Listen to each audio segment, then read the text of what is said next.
Crisis in Syria this morning. In just about 3 hours, members of Congress are expected to meet in Washington, D.C. for a closed-door briefing. Yesterday, President Obama made a surprise announcement saying he would seek congressional approval before ordering a military strike against the Syrian government for its alleged use of chemical weapons. Today, the Bay's Monty Francis has reaction from Bay Area members of Congress. What we must do is keep the pressure on. Within hours of the president's announcement about Syria, about 100 anti-war protesters took to the streets of San Francisco. Smaller protests were held in San Jose and San Mateo.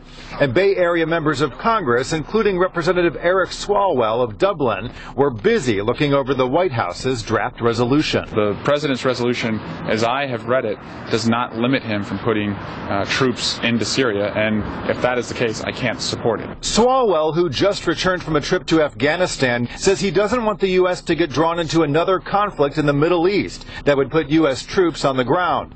The resolution authorizes the president to take action that, quote, he determined to be necessary. It's a phrase that Swalwell finds problematic, even though the president said he doesn't want boots on the ground.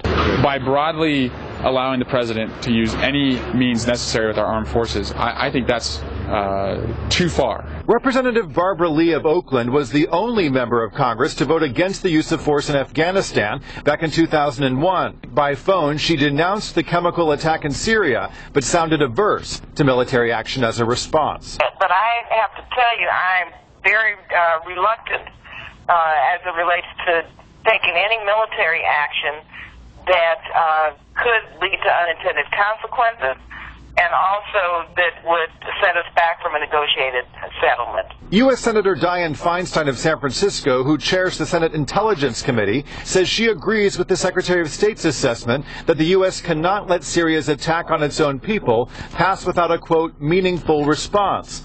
And House Minority Leader Nancy Pelosi released a statement appearing to support military intervention, saying, quote, it is clear that the American people are weary of war. However, Assad gassing his own people is an issue of our national security, regional stability, and global security.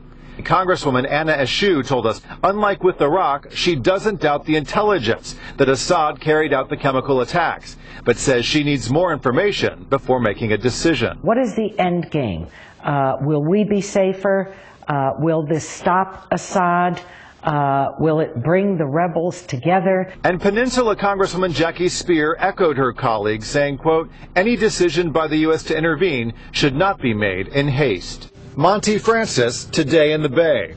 Congress is expected to vote on the resolution the week of September 9th.